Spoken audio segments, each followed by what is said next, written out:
Welcome to today's deep dive. I want you to picture a scene for a moment. You're looking through this really thick pane of glass at an octopus in an aquarium. Right. But this octopus isn't pacing. It's not looking for a way out or hunting for food or anything like that. Instead, it's carefully gathering shells from the bottom of its tank. Yeah, it's actually rearranging stones. Exactly. Into these very deliberate patterns. It's even using its tentacles to unscrew metal bolts from the side of the enclosure and placing them right next to a patch of green algae. It's designing its own world. It really is. And here is the kicker, right? No marine biologist trained it to do this. There's no little fish waiting as a reward at the end of a maze. The octopus is simply responding to its environment with care. It's decorating for meaning. Which is just a gorgeous image. It really is. And as a group of kids watch this happen, taking notes on this paper made from recycled seaweed, one of the kids turns to her teacher and asks, "Is the octopus sad or is it creating?" And the teacher's response is perfect. Right. The teacher just holds up a tablet woven from hemp and says, "Let's ask the octopus." That scene is just such a brilliantly vivid way to start. And it serves as the perfect gateway into the source material we're unpacking today. Yeah, let's get into it. We are focusing on a single, incredibly dense piece of speculative writing today. It's excerpts from Chapter 15 of Mahendra Shah's book, The Awakening, Securing the Living Earth, A Covenant of Beings in Harmony. And this specific chapter is titled Conscious Evolution, Becoming a Liberated Species. Right. And I should say right up front, our mission today isn't to get bogged down in, contemporary political debates about climate policy or regulations. No, not at all. We are stepping into a deeply imaginative thought experiment.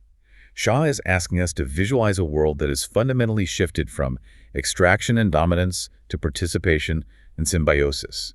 He's exploring what happens when humanity just decides to completely rethink its roots. Which is a question I want to throw directly to you, the listener, because if you're someone who feels the burnout of our fast-paced, just information-heavy world, I want you to try and imagine a society where progress isn't measured by speed. Or data. Right, or data. Imagine a reality where human success is measured by how well we listen to the natural world around us. Shah actually crystallizes this idea right after the octopus scene. Oh, the quote about intelligence. Yes. He writes, "You build machines smarter than yourselves, yet wisdom isn't measured by data. Intelligence isn't what you create, it's what you choose to protect." Intelligence is what you choose to protect. I mean, that shift in perspective is wild. It's the engine driving the entire chapter. Because right now, we view intelligence through engineering dominance, right? Right. How efficiently can we extract this? Or how fast can we pave over that? Exactly. But Shah proposes a paradigm where intelligence is defined by observation, by empathy. And the very first place he applies this radical shift is education. I loved this section. The imagery is just striking because he talks about these classrooms without walls. All right, the old schools are emptied out. Yeah, no rigid chairs, no syllabi on whiteboards. Instead, he describes students sitting in circles drawn on the ground in salt, which sounds beautiful, but let's be real, it also sounds a bit abstract. It does. Like, how does a society function if kids are just sitting in salt circles? Right, listening to the wind. But Shah grounds this in very practical, global examples. Take Nairobi, for instance. Okay. In this future, schools don't teach biology from a textbook. The curriculum emerges from the community's food waste. The compost. Exactly. They turn food waste into lessons on what Shah calls microbial kinship. Okay, microbial kinship. Break that down for me. Are these kids just, playing in the dirt? No, it's teaching systems thinking through profound empathy. The students aren't just observing organic breakdown as a chemical process. They're taught to view the organisms as vital partners. The earthworms. Yes. The students actually name the earthworms. They honor them as co-teachers before returning them to the soil. So they learn the hard science of nitrogen cycles. But the framing teaches them that human survival depends on these microscopic relationships. That shifts biology from a clinical study to a relationship. And it's not just biology, right? There's the mountain school in Himachal, Right. where the morning song is literally offered to the sun, and a boy writes an essay called What Rivers Remember. Which is such a profound concept, the memory of a landscape. It is. And then you get to the university level. He describes a department in Kyoto dedicated entirely to interspecies dialogue. Yeah, instead of communications or political science, they study the tangible languages of the natural world. And when they graduate, they don't get a piece of paper. Their degrees are woven into plant fiber. Which brings up that amazing anecdote about the 9-year-old girl. Oh, man. Yes, the Root Systems Project. She's presenting to the press, and she just says, matter-of-factly, trees sense shame. Trees sense shame, so we ask them before we plant more. Which is just a massive leap in human consciousness. But what does tree shame actually mean, practically speaking? It's Shaw's way of translating ecological distress into human emotional terms. Scientifically, trees share resources. They send chemical warning signals when damaged. Right, the mycelial networks. Exactly. In Shaw's world, that chemical distress is culturally recognized as an emotion, shame or trauma. So when she says they ask permission, she means they're doing deep, localized ecological assessments. They're reading the biological signals to see if the forest can support new growth. Instead of just bulldozing a field because a spreadsheet says it's efficient. Exactly. The climate goes from being a module we study to a symbiotic relationship we live. Okay, let's unpack this a bit more. Because if we're treating the forest like a living partner, what happens to our tech? In Shaw's world, do we just throw our smartphones into the ocean? That is the common assumption with this kind of speculative fiction, but no. Tech hasn't disappeared at all. Right. The algorithms, the AI, the satellites, they still exist. But the purpose has radically changed. Technology for the Earth. Yes.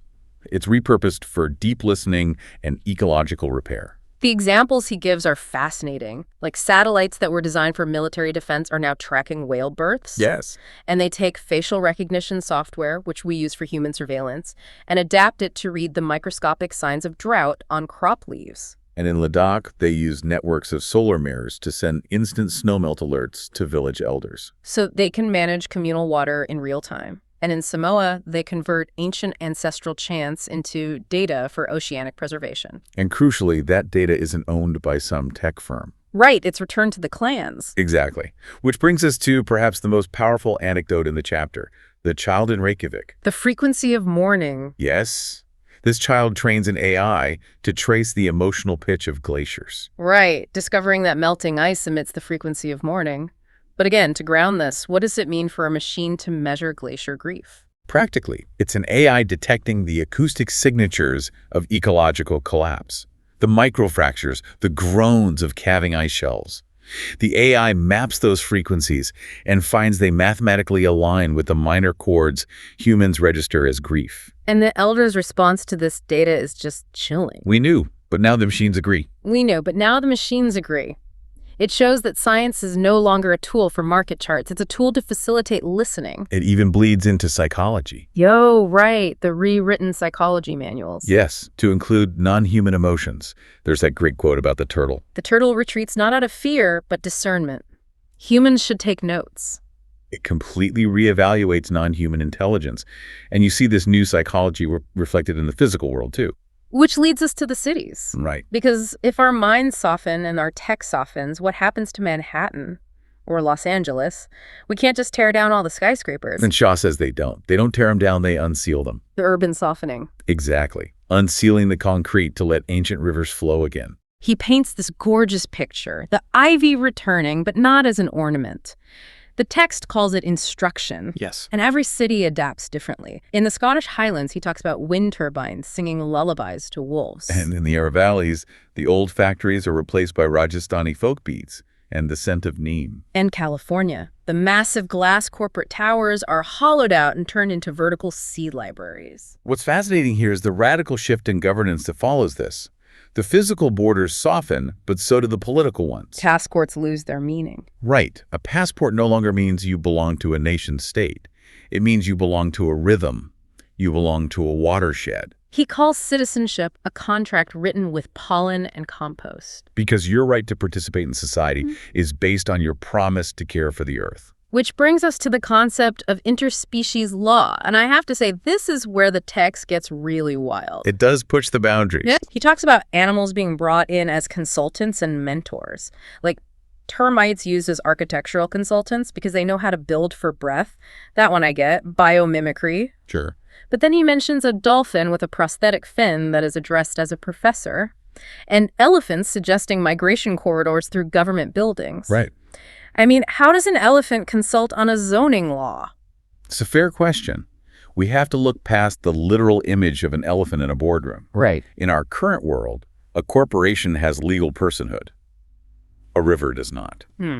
Shaw is saying the intelligence of the animal kingdom is granted advisory status through intense behavioral study. So human proxies are interpreting for them. Exactly. When elephants suggest a corridor, it means zoning boards track their historical movement, and human architecture is legally obligated to yield to the herd. The elephants consult just by living. And the judges in the Congo are the perfect example of this. Yes, future judges studying gorillas. They travel to the Congo Basin to observe how silverbacks settle disputes, using gesture, distance, and stillness. To learn how to resolve conflict without endless litigation. It's a complete humbling of human arrogance. It really is. And all of these threads, the education, the tech, the unsealed cities, they all culminate in the emotional climax of the chapter, the ceremony of renewal. It's a powerful scene. Let me set it up. Everyone gathers at the edge of this massive circle, elders, children, and animal representatives. There's a scarred sea turtle, a civet, a jackal, and they are all standing side by side. No cages, no separation. And the central act involves the old fruit and the sapling. Right. They bury a shriveled, fermented old fruit, which represents the past, the excess, the hoarding. Alongside a new sapling of hope.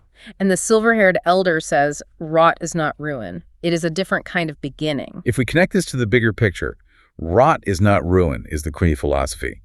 Shaw's vision doesn't demand purity.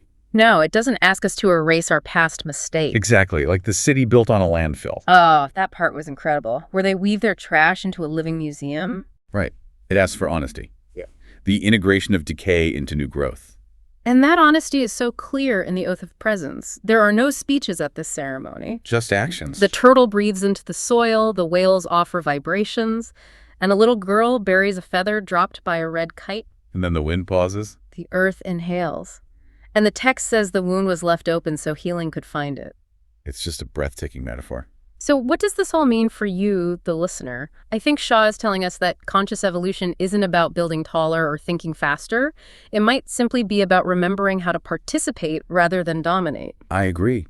Whether we view this as a utopian dream or a practical roadmap, it challenges us to measure our success not by extraction, but by what we return to the earth. It's a profound challenge. And before we go, I want to leave you with one final thought to ponder.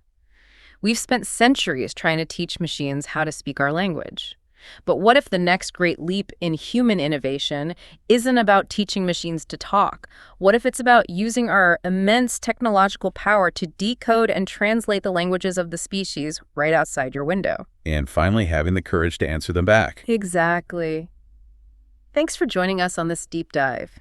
Take a moment today to listen to the world around you. You might be surprised by what it's saying.